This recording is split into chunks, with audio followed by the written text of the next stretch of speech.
De l'évangile de Jésus-Christ selon saint Matthieu. En ce temps-là, Jésus disait à ses disciples cette parabole. C'est comme un homme qui partit en voyage, il appela ses serviteurs et leur confia ses biens. À l'un, il remit une somme de 5 talents, à un autre 2 talents, au troisième un seul talent, à chacun selon ses capacités. Puis il partit. Longtemps après, le maître de ses serviteurs revint et il leur demanda des comptes. Celui qui avait reçu 5 talents s'approcha, présenta 5 autres talents, et dit « Seigneur, tu m'as confié 5 talents, voilà, j'en ai gagné 5 autres. » Son maître lui déclara « Très bien, serviteur bon et fidèle, tu as été fidèle pour peu de choses, je t'en confierai beaucoup, entre dans la joie de ton Seigneur. »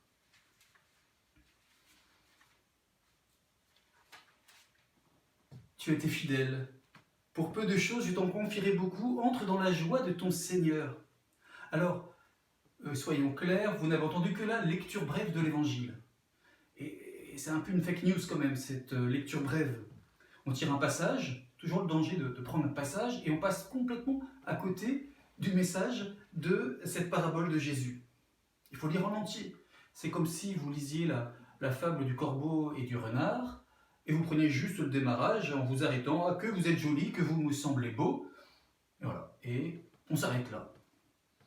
Quelle leçon en tirer? On passe complètement à côté de cette histoire de vanité, de flatteur, d'orgueilleux.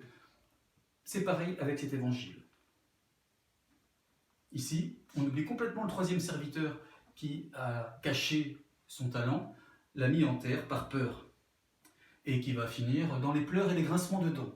Alors, dans cette histoire où il est un peu question de la bourse ou de la vie, il est intéressant de se poser la question, mais que Jésus veut-il nous dire vraiment? Je vous invite à relire bien sûr la parabole en entier. Est-ce que je vais planquer l'argent? Est-ce que je vais risquer l'argent, et c'est-à-dire risquer ma vie? Car, et c'est ça qui est le plus important, à la fin de la parabole, il y a une autre leçon. À celui qui a, on donnera encore, mais à celui qui n'a rien, mais celui qui n'a rien se fera enlever même ce qu'il a. C'est bizarre quand même. Et on n'est pas très habitué à entendre ce type de leçon. Celui qui a va recevoir encore plus, celui qui n'a rien ne recevra rien. Mais quel est donc ce fameux talent? Alors, si on prend au premier degré, j'ai des talents, lui il a plein de talents, eh bien on peut se dire, c'est pas très juste, certains ont plus de talents que d'autres, Dieu est injuste. Il faut comprendre, c'est quoi un talent? Le talent, c'est une monnaie, une unité de valeur, chez les Grecs et les Romains, qui correspond à peu près à 25 kilos d'argent. Ça correspond à une amphore. 25 kilos d'argent, c'est-à-dire à peu près 6000 drachmes. Il y a l'histoire aussi de la parabole de la drachme.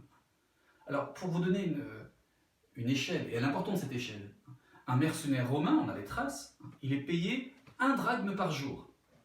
Donc si vous faites le calcul, 1 drachme par jour, 6000 drachmes pour faire un talent, ça correspond à 6000 jours, c'est-à-dire à 20 ans, bref, toute la vie d'un soldat. L'espérance de vie est assez limitée quand même. Donc quand je reçois un talent, c'est de quoi vivre pleinement ma vie. Vous voyez, voilà la quantité du talent. Alors que ça soit 1, que ça soit 5, c'est bien une totalité de vie qui nous est donnée. Alors face à cette vie, ce talent donné, de quoi vivre toute la vie, qu'est-ce que j'en fais? Est-ce que j'ai peur et je le cache? Ou est-ce qu'au contraire, je prends le risque? Alors là, dans l'évangile, c'est mis à la banque, mais ce n'est pas les banques comme aujourd'hui.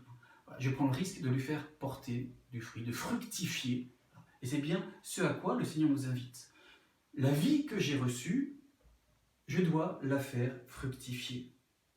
Sinon, eh bien, en la mettant en terre, en la cachant, j'éteins ma vie spirituelle, j'éteins ma vie relationnelle, ma vie personnelle. Voilà. Et donc, tout l'évangile est bien pour nous inviter à risquer notre vie à la suite du Christ. Et reconnaissons-le, il n'est pas trop tard. Il n'est pas trop tard pour aller chercher une pelle, une pioche pour déterrer ce que j'ai peut-être un peu trop planqué en terre et pour demander au Seigneur de le faire fructifier. Ce trésor de la vie spirituelle, Dieu l'a bien déposé en mon cœur. Alors, c'est la grâce qu'on va demander aujourd'hui dans cet évangile, Notre vie est un don de Dieu. Notre vie, je la reçois voilà, comme un réceptacle, comme cet amphore.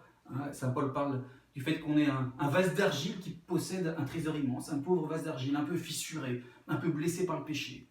Mais j'ai bien reçu ce talent, ces 6000 drachmes, cette vie en plénitude. Oui Seigneur, apprends-moi à la faire fructifier. Alors je vous invite simplement cette semaine à peut-être reprendre la très belle prière de Mère Teresa, hein, choisis la vie. Choisis la vie, c'est-à-dire vas-y, donne, ose, risque la vie parce qu'elle est belle, parce qu'elle est grande. Plus j'ose cette vie, plus je suis comblé. Hein, c'est bien ça la fin de cet évangile. Plus j'ose la vie, plus je vais recevoir de la part de Dieu. On n'est pas dans un système économique, on est dans un système spirituel. Plus je prie, plus je vis de Christ, plus il me comble. Et malheureusement, si je n'ai rien de la vie spirituelle, eh bien plus je m'assèche, je me dessèche et je meurs. Alors oui, choisissons la vie avec le Christ. Bonne semaine à tous.